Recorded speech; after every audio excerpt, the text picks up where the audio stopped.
Hello readers, I'm Amy and I'm your nonfiction feminist.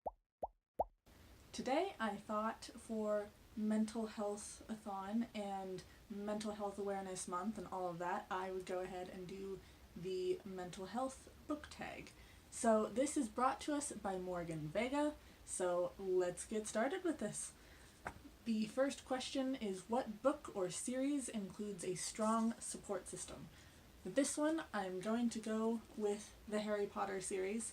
Throughout the book, you've got a lot of discussion on his family, how he doesn't really have any family, the family that he has isn't nice to him, the world is kind of against him, you've got Voldemort and really bad Defense Against the Dark Arts teachers, and you have Snape, but within all of this, he does have an amazing support system, and I feel like it kind of takes him a while to realize that.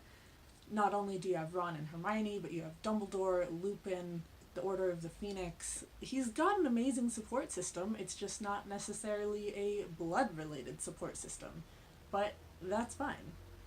I also think this book really teaches you to be more aware of what you have and less focused on what you don't. And friends are family too. Next up, we have, what book or genre or series do you go to when you need to take care of yourself, and what is one thing you do other than reading to take care of yourself? So for this, I'm going to go with a book, and really it's a lot of books. Whenever I need to take care of myself, I tend to go to the books that make me happy. Those are books like Jurassic Park, The Adventures of Huckleberry Finn, and Dracula, and you can kind of tell these are my favorites because I got the really expensive leather-bound editions. These books all just make me happy, and so yeah, do what you know is gonna make you happy, and like that's how I take care of myself. The way that I take care of myself outside of reading lately would be bullet journaling. Journaling is something that my therapist encouraged me to do to kind of take care of myself, and I started doing it, and I love it. Like, it's not just about keeping a calendar. I have a section that has a different color for the way I'm feeling that day. So I've got, like, this is the happy color, this is the sad color, this is the angry color, this is the I'm gonna be a hermit and not interact with anyone color. And I've got the dates, and I've got AM and PM. So this morning I was feeling really, really tired, and this evening I was really happy and got to cuddle up with my husband and my cats and watch movies, like that kind of thing. So it kind of helps me track my moods. And then I have another page with a list of negative feelings, and in rainbow colors, because rainbows also make me happy, I have each line, each word is a different color, and I'll go down and color in the squares for the feelings that I had that day, and if I have to, I might write a little bit about what I did that day that made me feel the way that I did. And lately I've been feeling better. I think that's really, really helping. I might actually start adding some positive words to that list other than just the negatives, so I can try and shift my focus, so I can also focus on what really makes me happy.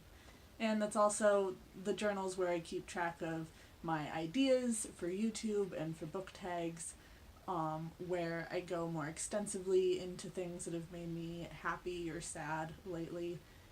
And it's nice to take that time out of my day to focus on that event and on that feeling, and then I think less about it later because I've already taken care of that part of myself and I have no reason to continue to worry about it. Next up, we have, what book has a character that is relatable to you and your mental illness? This should be pretty obvious considering my recent review.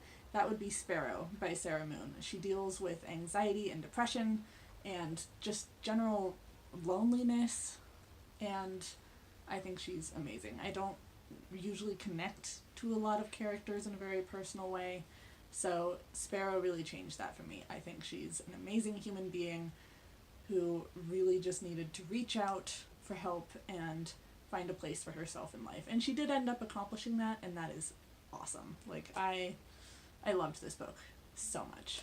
I will link the review down below if you want to know more details on this book, because it's all there. Then, what book depicts a bad representation of mental health?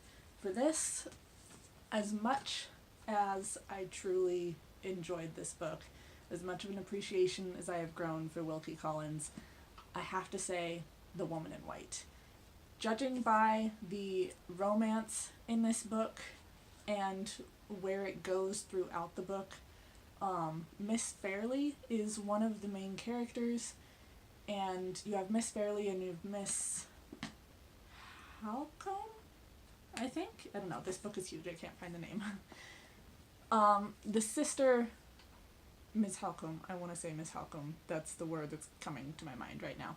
She's the strong female, she's got a thicker figure, she's not very good looking, but she's like large and in charge. She takes care of her younger sister, Miss Fairley. Miss Fairley is the one that I have a problem with. She ends up dealing, I think, with a lot of depression, judging by the way the book goes and the way the author talks about her. And I don't like the way it was done, because rather than showing she's depressed about what's happening in her life, she ends up just being a very sad and weak character, and I really didn't appreciate the depiction of her as weak. She was weak. She was physically weak, she was mentally weak, she didn't stand up for herself, she didn't really seek out a lot of help. She completely depended on her older sister for everything. And it's like, girl, you gotta do something. Not trying to be problematic in saying that, it's just that she's depicted as so weak, and the author didn't give her anything. It just, she's that really sickly character, and it's all because of life events, and it just, there are better ways to depict depression on that. Just because you are depressed or anxious doesn't mean that you are a weak person at all. If anything, I think it can make you stronger than some people.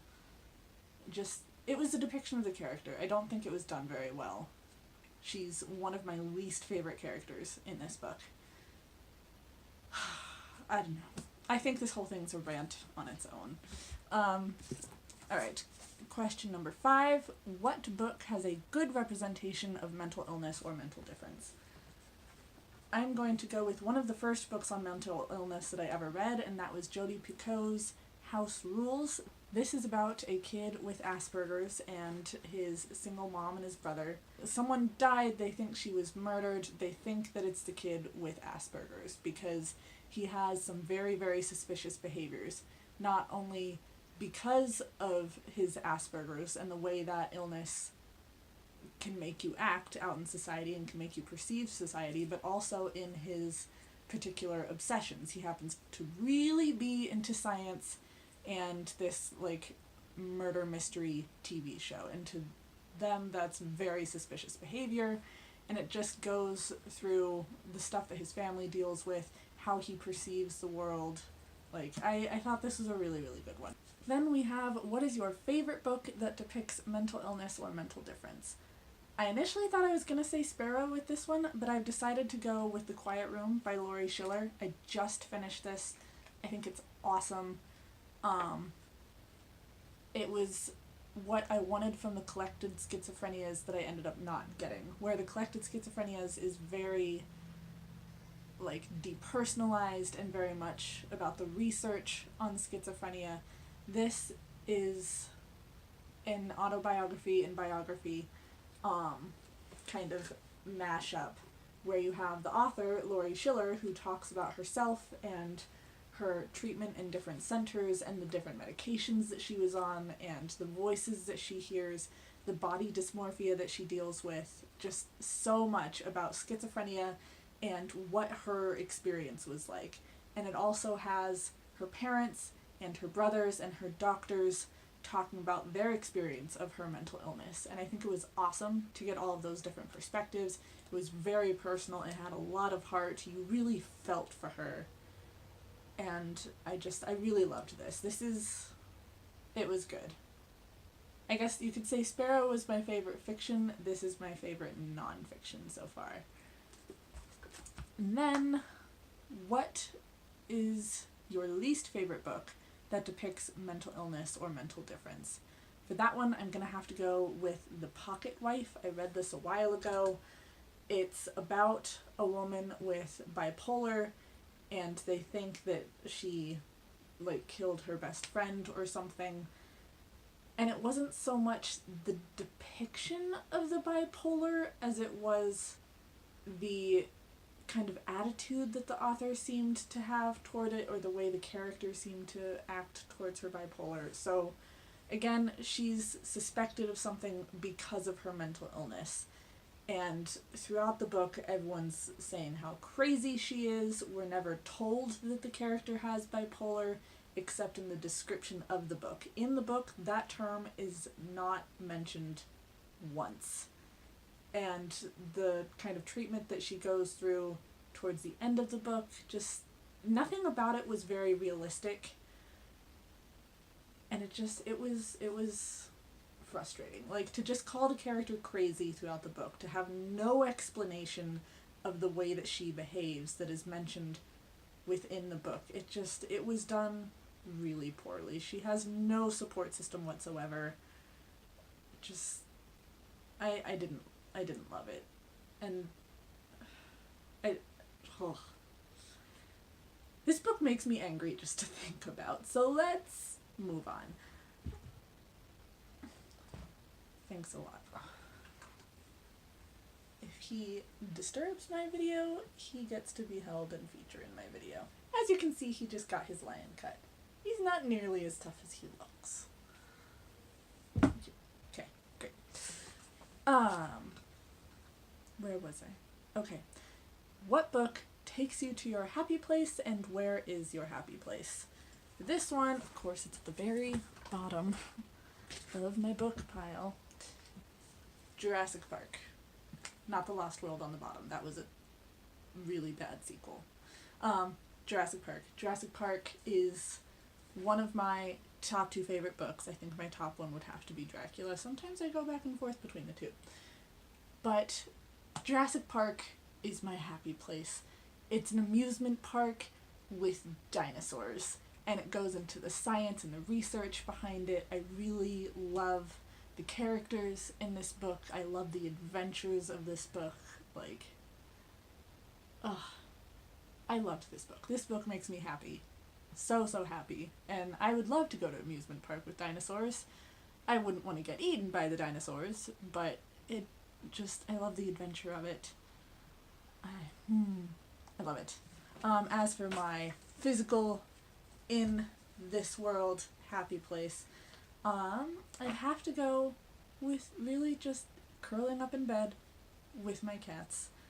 The blankets are soft and cozy, I'm warm, I'm comfortable, I can have my tea right on the nightstand, I've got my books on my husband's nightstand, and then he complains about not having a nightstand. And besides at home, there's also libraries and bookstores. And my personal library, like, being around all of these books just makes me happy. There's a comment on the consumerism of BookTube. I do get a lot of books from the library, but these books, I mean, I've been collecting these books since I was a kid. Some of these books I have had for as long as I can remember. Some books are more recent. Like, this is years and years of accumulation. But just being in the vicinity of books makes me so happy. Just being around all of these stories, all of these writers, all of these beautiful covers, that's where I'm happy. And at the library, I volunteer with the Friends of the Library here locally, and those women make me happy. And those men, there's not really as many men. Being around books, being around people who love books, that is where I love to spend my time. Lastly, we have, what is your favorite quote from a book that depicts mental illness or mental difference? And what is one thing you want people to know about mental illness or mental difference? For this, I have a quote from Prozac Nation by Elizabeth Wurtzel. Happiness is an ongoing battle, and I wonder if it isn't one I'll have to fight for as long as I live. I wonder if it's worth it. I don't have anything more to say.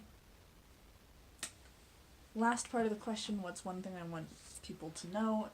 There's a lot of things. The main one that I ended up coming up with is that when you have mental illness, you won't just get better. Some people can move on through therapy and through medication, and it's not really something that bothers them anymore, but it's always going to be there in your history.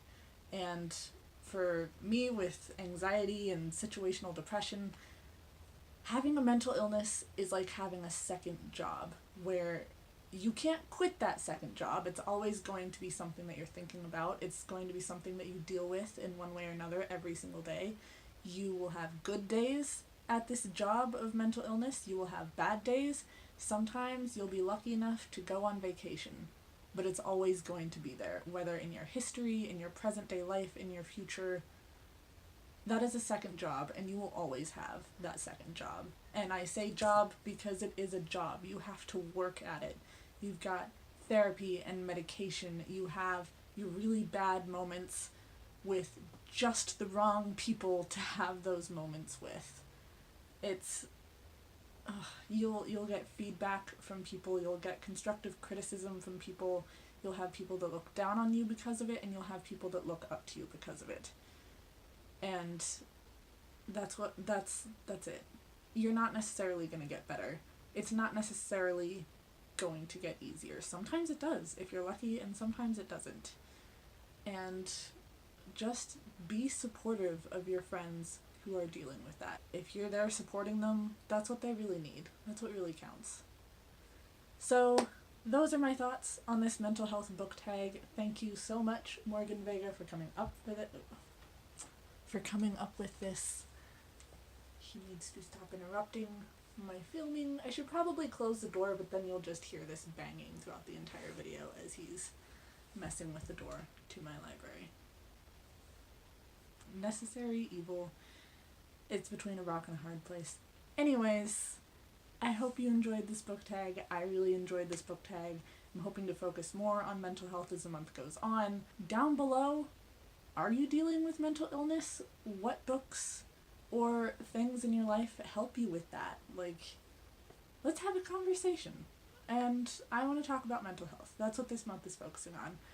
As usual, like, subscribe, and please be my friend. I'm on Twitter, Instagram, and Goodreads. And have an amazing, mentally healthy day.